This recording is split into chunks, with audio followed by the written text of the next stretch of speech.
এই পৃথিবীতে কেউ শান্তিতে নেই, কেউ সুখে নেই, কেউ ভালো নেই। প্রত্যেকটা মানুষের মধ্যে কিছু ক্ষোভ আছে, কিছু দুঃখ আছে, কিছু পরিবর্তনের আকাঙ্ক্ষা আছে, কিছু চাহিদা আছে, কিছু অপূর্ণতা আছে, কিছু আফসোস আছে। প্রত্যেকটা মানুষ নিজের জায়গা থেকে নিজের সিচুয়েশন ব্যাখ্যা করে। প্রত্যেকটা মানুষ অন্যদেরকে সুখী মনে করে। প্রত্যেকটা মানুষ অন্যদের সাথে নিজেকে তুলনা করে, অন্যদের স্থানে বসে নিজেকে কল্পনা করে। মজার এই পৃথিবীতে এমন মজাদার ঘটনা প্রতিদিনই ঘটতে থাকে।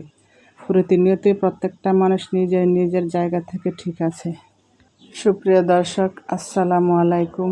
আপনারা সবাই কেমন আছেন? নিশ্চয়ই ভালো আছেন। আলহামদুলিল্লাহ, আমরা পরিবারের সবাই বেশ ভালো আছি। তাই প্রতিদিনের মতো চলে আসলাম আপনাদের মাঝে একটা নতুন ভিডিও নিয়ে।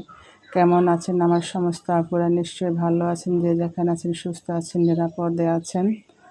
আমরা পরিবারের সবাই বেশ ভালো আছি। তো আজকে ভিডিওতে কী করলাম ভিডিওর মাঝে তুলে ধরলাম। ভিডিওটি স্কিপ না করে সবাই দেখতে থাকুন। আর আজকে আমি ভিডিওটি শুরু করলাম হলো সকাল থেকে।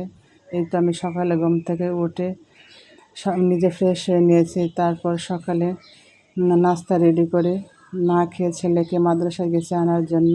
কারণ আমার ছেলের 1 মাসে 2 দিনের জন্য ছুটি পায়। তাই সকালে ঘুম থেকে উঠে নাস্তাটা রেডি করে ছেলেকে গিয়ে মাদ্রাসা থেকে নিয়ে এসেছি। বাসায় এসে অফ ক্যামেরা নাস্তা খেয়ে নিয়েছি। তারপরে তো আমার চামচের আলনাটাকে ধুয়ে মুছে পরিষ্কার করে এটাকে গুছিয়ে নিয়েছি। কতদিন যাবত এটাকে পরিষ্কার করে না, অনেক ধুলাবালি জমে আছে। যাই হোক, এটাকে পরিষ্কার করে নিলাম। তারপরে তো কিছু আম ছিল বাসায়, আমগুলোকে কেটে নিয়েছি। এই তো আমার ছেলেদেরকে খেতে দিয়েছি। আর বিশেষ করে আমার ছোট ছেলে আম খুবই পছন্দ করে। আম কাটার সময় তো কতবার নিয়ে খেয়ে এসেছে। এখন 2 ভাই বসে একসাথে খেতেছে। আর আমার ছোট ছেলে তো আর ভাইকে পেয়ে মহা খুশি, কী যে বলতেছে বাসায় আসার পর যে ভাইয়া আমাকে কোলে নাও। আর মাঝে মাঝে ভাই বলবা, সবসময় আদনান আদনান বলে থাকে। বাচ্চারা যেইটা শুনে ওইটাই ডাকে। আমি যে বাসায় ওকে আদনান বলে ডাকি। যাই হোক, কথা বলতে বলতে আমার আপুদের কাছে একটা রিকোয়েস্ট করে নিচ্ছি, যারা আমার ভিডিওটি দেখছেন প্লিজ আমার ভিডিওতে একটা লাইক দিয়ে ভিডিওটি কন্টিনিউ করুন। কারণ আপনাদের একটা লাইক আমাকে অনেক দূর এগিয়ে নিয়ে যেতে পারে এবং কাজ করার উৎসাহ যোগায়। আর আমার কথার মধ্যে কোনো ভুল ত্রুটি হলে আমাকে ক্ষমা করে দিবেন। আর আমার ভিডিওর কোনো অংশ যদি ভালো লেগে থাকে প্লিজ আমার চ্যানেলটি সাবস্ক্রাইব করে আমার পাশে থাকবেন। সাথে থাকা বেল বাটনটি ক্লিক করে অল অপশনটি সিলেক্ট করে রাখবেন। যখন কোনো নতুন ভিডিও আপলোড করব সাথে সাথে নোটিফিকেশন পেয়ে যাবেন। তখন সময় সুযোগ করে আমার ভিডিওটি দেখে নিতে পারবেন। যাই হোক, কথা বলতে বলতে তো দুপুরে রান্না বান্না করার জন্য আমি কাটাকুটি করে ধুয়ে নিয়েছি। এখন দুপুরে রান্না বান্না শুরু করে দেবো। আর আজকে দুপুরে রান্না করব হলো উস্তা দিয়ে, আলু দিয়ে আর শাক দিয়ে, এটা তিনোটাকে একসাথে মিক্স করে ভাজি করব। আর হলো মাছ রান্না করব। যাই হোক, এদিকে আমি মাছটাকে ভাজি করে নিচ্ছি। আর পাঙ্গাস মাছ রান্না করার সময় আমি একটু তেলের মধ্যে হলুদ দিয়ে দিই। হলুদ দিলে একটু ফুটে কম, না হলে চতুর্পাশে ফুটে যায়। আমি 2-3 দিন ধরে যাবৎ পাঙ্গাস মাছ রান্না করতেছি। আমার বাসায় মাছ শেষ হয়ে গেছে, পাঙ্গাস মাছটাই ছিল। এই জন্য আমি পাঙ্গাস মাছটাকে রান্না করে শেষ করে নিয়েছি। আর পাঙ্গাস মাছ বাচ্চারা খুব মজা করে খায়, কাটা নাই।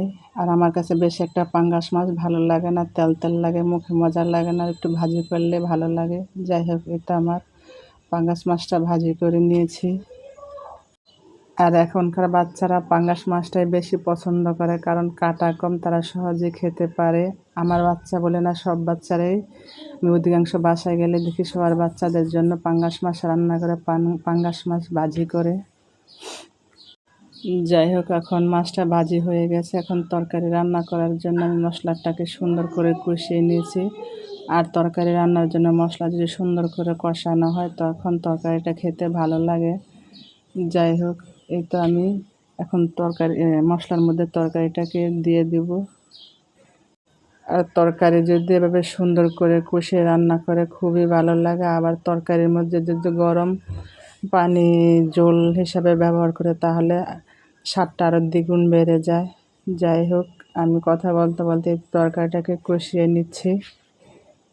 আর তরকারিটা খেতে বেশ মজা হয়েছে। আমি খেয়েছি, আমার ছেলেও খেয়েছে। আর এখনকার আবহাওয়াটা এই গরম এই ঠান্ডা, দিনে খুব গরম লাগে, রাতে আবার খুব ঠান্ডাও লাগে না, আবার গরমও লাগে না। আর বাহিরে এলে তো দিনে কোনো কথাই নেই, খুব রোদের তাপের জন্য হাঁটতে কষ্ট হয়, খুবই গরম লাগে।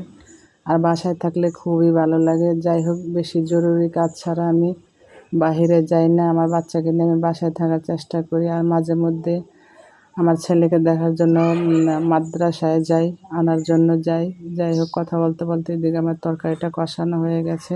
এখন তরকারির মধ্যে আমি ঝোল দিয়ে মাছগুলো দিয়ে কতক্ষণ ফুটিয়ে নামিয়ে নিব।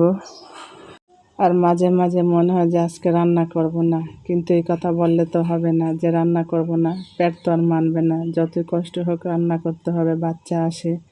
যাই হোক, শত ব্যস্ততার মাঝে, শত খারাপ লাগার মাঝেও সংসারে কাজকর্ম ঠিকভাবে করতে হয়, বাচ্চা কাচ্চা সামলাতে হয়, রান্না করে খাওয়াতে হয়, এই আর কি। যাই হোক, কথা বলতে বলতে এই তো আমি তরকারির মধ্যে এখন মাছ দিয়ে দিয়েছি। আর আমার তরকারির কালারটা বেশ কি সুন্দর হয়েছে, আর খেতে অনেক মজা হয়েছে। আর আমি এই পাশের চুলায় শাক কুচি করে, আলু কুচি করে, সাথে উস্তা কুচি করে এদিকে ভাজি করে নিচ্ছি। আর এভাবে মাঝে মধ্যে আমি ভাজি করি, সচরাচর ভাজি করি না। এভাবে ভাজি করার পর খারাপ হয় নাই, ভালোই লেগেছে।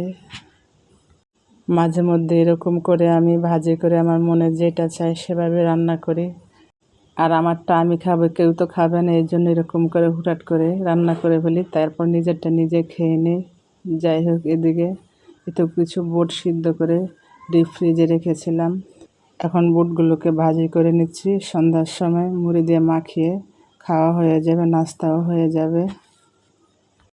আর মুড়ি দিয়ে, বুট দিয়ে, পেঁয়াজ আলুর সব দিয়ে মাখিয়ে খেলে আমার কাছে খুবই ভালো লাগে। যাই হোক, এই তো কথা বলতে বলতে আমার দুপুরে রান্না বান্না হয়ে গেছে। আর দুপুরে আমি বুটটা ভাজি করে নিয়েছি, যাতে বিকালে আর কোনো কষ্ট করা না লাগে। যাই হোক, এই তো দুপুরে আমি নামাজ পড়ে ব্যাংকে গিয়েছিলাম টাকা ওঠানোর জন্য, তাই ব্যাংক থেকে আসার সময় এগুলো নিয়ে এসেছি। যাই হোক, আজকে এ পর্যন্ত। আল্লাহ হাফেজ, আসসালামু আলাইকুম।